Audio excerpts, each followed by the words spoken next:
Hello and welcome back to the channel. I'm sat in my car outside a local hardware and farmer agricultural stroke countryside warehouse, and I'm about to go in and check out some wheelbarrows. My wheelbarrow has literally rotted out. I've got a puncture in it, the bearings have collapsed, and it's just not worth economic repair to do anything with it. I've repaired it and patched it enough over the years. So I've got a van reverse in there. What's he doing? Yeah, so what I'm going to do now is go in and check out some wheelbarrows.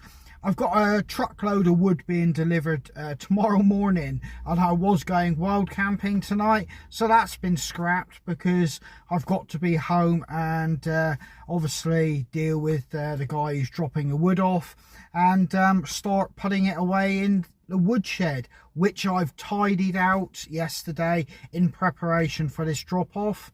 I will talk about another thing. I've got some wood that I can harvest, but we'll talk about that in a minute. Let's just get in and have a look at these wheelbarrows.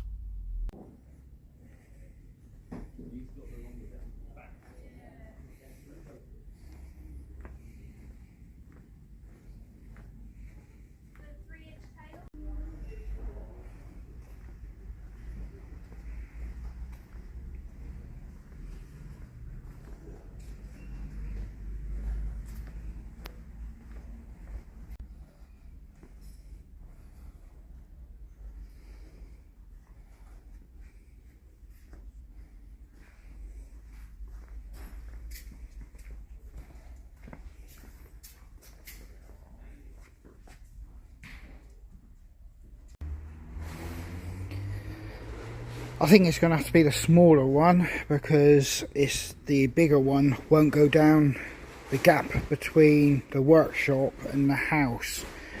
So I think it's going to have to be this one. So the reason I went with a slightly smaller wheelbarrow is quite simply because of where I've got to get to access. So it's just the basic wheelbarrow, although it's kind of like a rust resistant kind of like, well, bucket. I'm not sure how long it's going to last because a wheelbarrow is one of those garden and, well, building or construction. It's just an all-round tool that doesn't get looked after and maintained, and it's usually used to the point it falls to pieces, and point in question is mine. So the logs are going to get dropped off there, and the reason that a wheelbarrow is so important to me is because I've got such a way to get my logs to my store. I usually just bounce the wheelbarrow down here, cut across the grass, and then I come to my next first big obstacle, which is the width. So I can't have a really wide wheelbarrow, but it's got to get down these steps. I come out here, and then I've got to get all the way down here.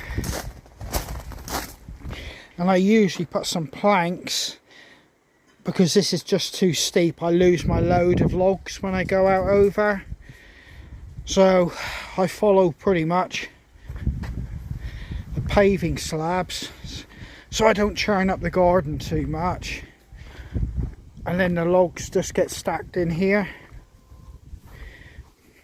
And as you can see, I've just tidied up the woodshed. I'm still sweeping up and getting rid of some of the wood shavings from when I've been doing my hiking sticks. I'm going to restack those and get ready for tomorrow morning. I'm anticipating half the shed here will be full of logs, and with what I've got to harvest from the farmer's hedge, I'm thinking it'll pretty much take up 3/4 of the woodshed, so I'll be good for this year, I think. Right, I've already fitted this wheelbarrow up a couple times, but as you can see, it's rusted through there. The wheel and the tyre, it's not just punctured, the actual tyre has perished and gone through. The bearings have collapsed, and this here rusted out. So it had had its day, even though the actual kind of galvanized bucket is still reasonable condition. It's pulled through on some places where the bolts are rusted out and there's been movement. It's kind of pulled out, but yeah, like I said, it's just one of those tools that you just keep using until they fall apart. So this is what I've got left, and this is what I'm going to be getting again, and it's hardwood. It's seasoned, obviously, and you know, it's done very well. And I think I had half a lorry load last year. I've got a full lorry load, and with what I've got to harvest, it should fill most of this shed up. But yeah, even something this size, it's that well seasoned. It's really light. Right, I'm just sweeping up, you know, what I can, just to get rid of some of this, which is beginning to actually turn the floor into an organic compost mess. It's all rotted wood and everything like that. I do have the floor, as you can see. I've got planks all the way across, and if not planks, I've got big thick sticks running along the floor to actually keep any wood basically off the concrete, because there is a concrete pad underneath here.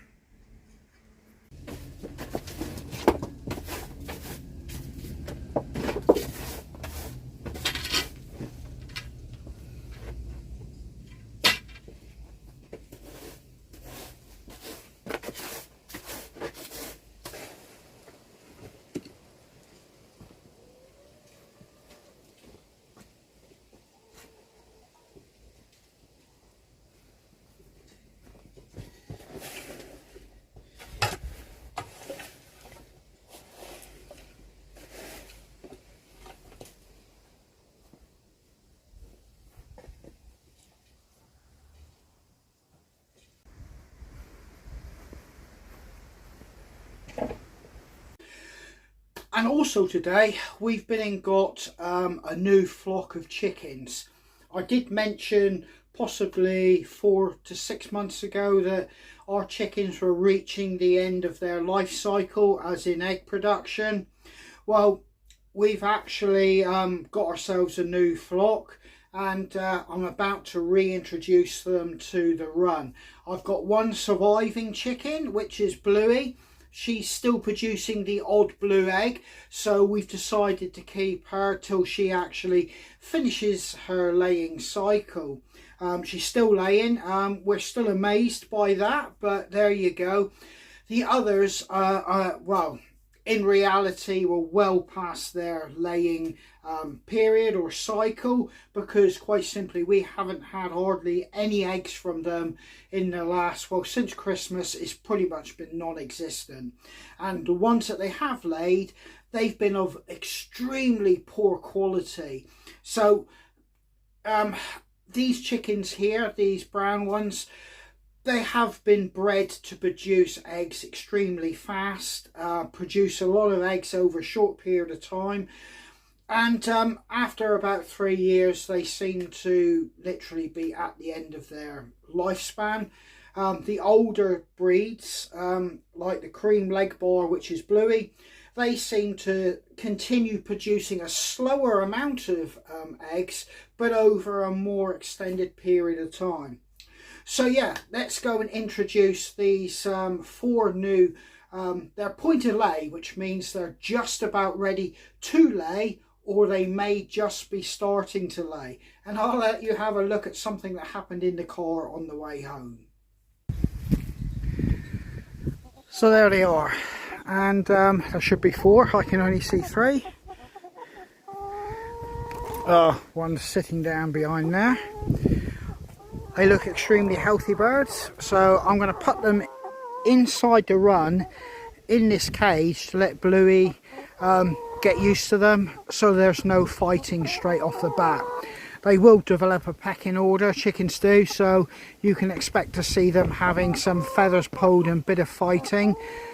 But I'm going to try and give them a chance to mix without that. These 4 obviously know each other. so they all get on. It's just introducing them to a chicken that's already basically in a pecking order in this run. So yeah, I'm going to put them there and let Bluey come and have a look.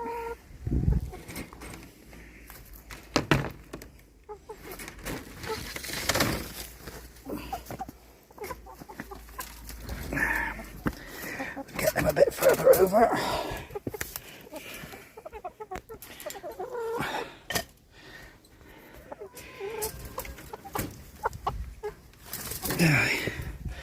Right, I'll give them 20 minutes, half hour like that.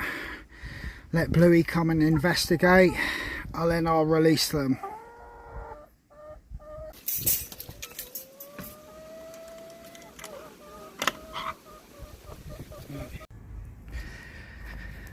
Well, I think that's the last of our rubbish wood, or wood that we're not really going to use burning up there.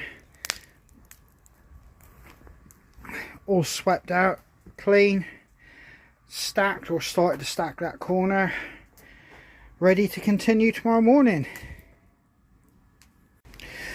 Now I do have some acorns that I planted in amongst this, and a load of them have actually come through. So it's up to me now to kind of like sift through them, weed them out, and get them ready for next year. They should be good to plant. As you can see, some baby oak trees there. There's another one over there.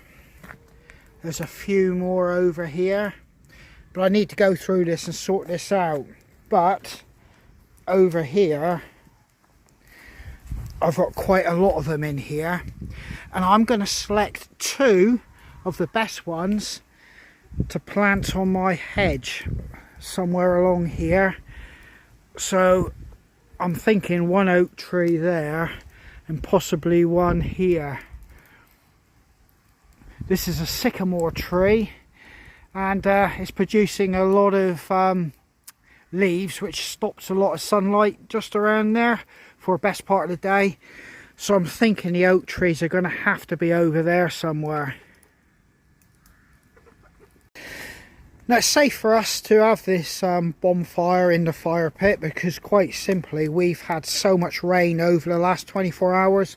Everything is soaking wet, so you know, it's quite, you know, sensible enough for me to have that. But you've probably noticed I do have some precautions. I've got a bucket of water should things get out of hand. Now it's been about an hour, and these the new girls have settled in, but there is already a pecking order. Not that we can notice it among these 4, but Bluey has been having a go at this one here by the food bowl. Yeah, she's been giving her a bit of a hard time, and chickens will peck the other one's head, and you have to be careful, because quite simply what will happen is they will fight to the death in some occasions. So hopefully they'll get past that. Bluey was the least dominant in our other flock, so I'm hoping these, with their pecking order, will possibly put Bluey at the bottom of the pecking order, so that'll stop Bluey attacking these. But yeah, they seem to have settled in. Bracken is pacing the perimeter of the chicken run. He knows these are new chickens.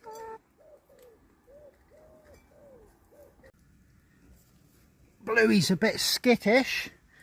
Obviously she's quite wary, because she's wondering where her, well, chicken hutch friends have gone, or the rest of the flock.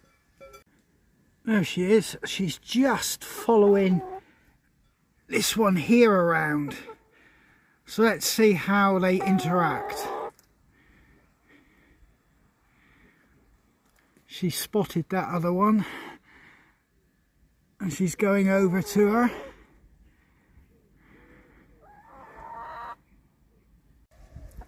There she goes. She's just had a little go at the others. There you go. She's just asserting her dominance.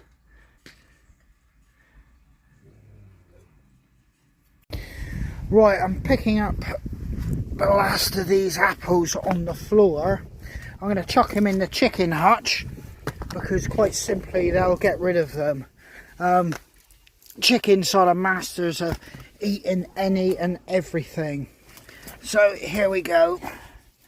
Let's get rid of these apples that have escaped us. There. Right, I've picked up this half a bucket of apples that are left over from when we harvested and when the wildlife have taken it. Just going to tip it in here. The chickens will make short work of that with their food. Yeah, let's go and see what we had in the car on the way home. Right, we're just in the middle of we're going to start cutting these apples and we're going to freeze them. But we're here to have a look at that. And you can see Bluey has been laying eggs. This is the only brown one that we've had in weeks and weeks and weeks. And as you can see, it's of no quality. So that's why we've started a new flock. But on the way home, we had this very small egg. And I'll put that beside one of Bluey's. And as you can see, her egg, and they're normally smaller than the brown eggs, well, you can see it's a lot smaller. If you can see the size. So yeah, that was in the car on the way home. One of them laid and we lifted up the carrying case and that dropped out. So that's the first egg from our new flock of chickens.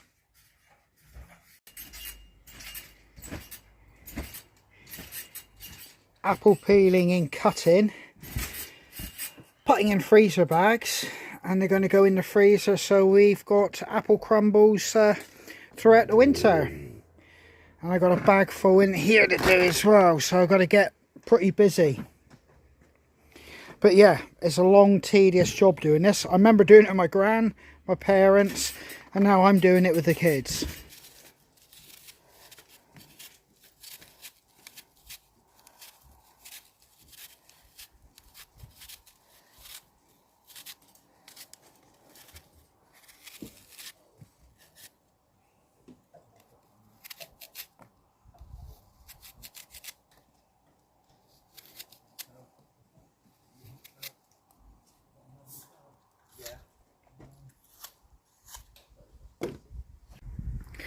Right, I've got one more job with the chickens, and that is to get my bait box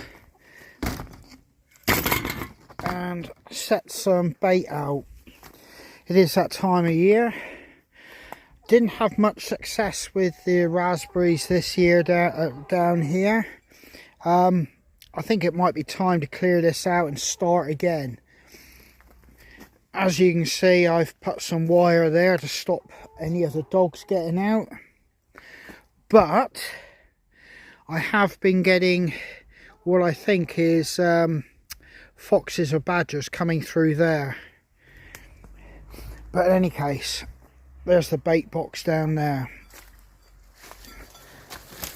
Right, let's get it out.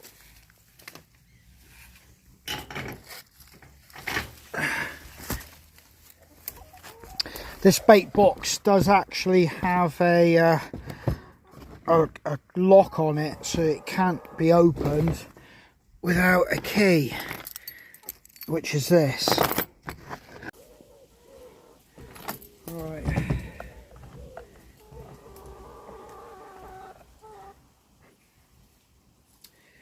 Well, I filled it up before I went to Portugal, and they're all still there, so that's a good sign. That means I've got no rodents. I managed to eradicate them before I went to Portugal, and it's still good because this is the prominent position down here. If I'm going to get rodents, I'll run around the outside here. So I'm very happy with that, and that's what I mean. If you keep on top of it with rodents and you knock them over or eradicate them before they actually become prevalent, you know, you can keep on top of it. It's when you ignore the signs that are there and they become entrenched, it becomes a lot harder. So if you see any signs of rodents, get straight on top of it. So I'm going to put this back in its position, and I think it's dog walking next. Right, I've got to get in amongst all this because I've got a customer that I've just done a custom order for, and the lady's requested, do I have another stick similar to what I've just done for her, because she would like a different engraving on it for herself. The other one was for her husband or partner. So I'm actually going to sift through all this, which means I've got to get rid of all this junk and start pulling it out. Yeah, very difficult because I'm getting to the last third of my stock for this year before I move over into this and transfer that over there, bring that to the front to go through that, and then go back into the new stock. That's all predetermined stock, which I know about, which I'm going to straighten. That's going to be worked within the next week or so, or next couple weeks. I've just got some here which I've been working on. And that one there is another epoxy in red and yellow. Yeah, some nice sticks there which I'm working on at the moment. But I've got to get in amongst this now, so I'm going to start pulling that out. Not one of my favourite jobs at this time of night. Right. Let's get in amongst all this. This is where the advantage of having a well organised workshop would come to the fore. I'm pretty sure a lot of you who've watched my content probably think to yourselves, my workshop is a unorganised mess, and I would usually argue against that. But when I've got to do something like this, I would definitely agree with you that I need to get some more organisation. But yeah, let me get in amongst all this. I've got a good few other jobs I've got to do as well after all this, but I did promise an answer, so keep to my word.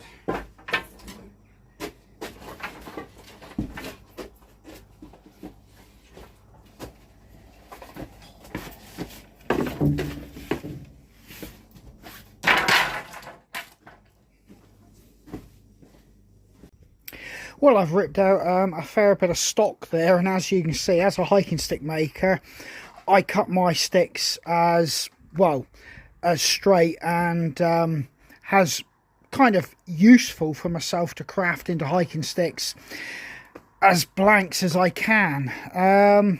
Very rarely do I get one that is totally really like S-shaped bended that I will cut, but I don't think I've got anything. So the only thing I can suggest is I'm going to steam some of these straight pieces, and I'm going to try and put S-bends into it that way.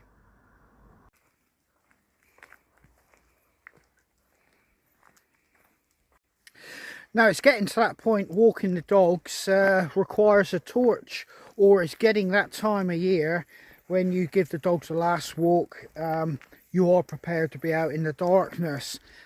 It's just, yet again, another sign that summer is gradually slipping away.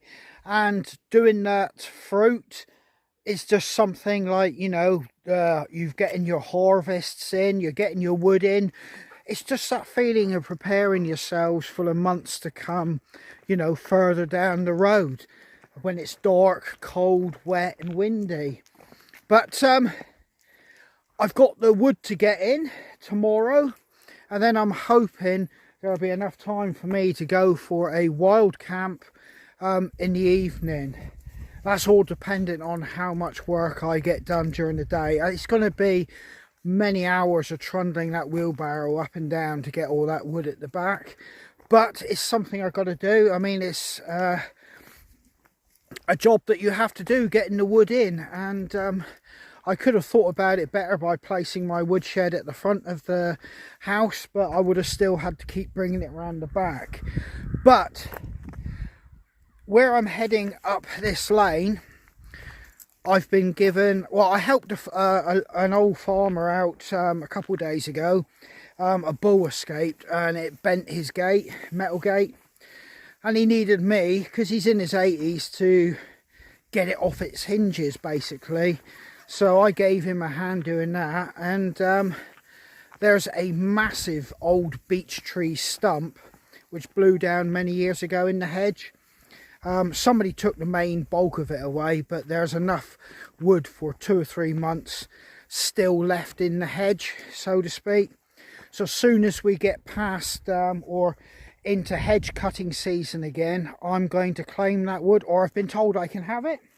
It's already there, fully pretty much dry, because it's been there for years. It's just to cut it up and take it home. So that's a win for me. I do have the other tree which I was supposed to harvest, but we ran into weather difficulties last year, or the beginning of this year, before hedge cutting season finished. That's still to be determined whether that's still on the cards. I'm hoping it is, but I'll have to wait and find out. He's a tenant farmer, so he may have been told that tree's got to stay. I'm not sure what the score is on that anymore, but obviously I will ask.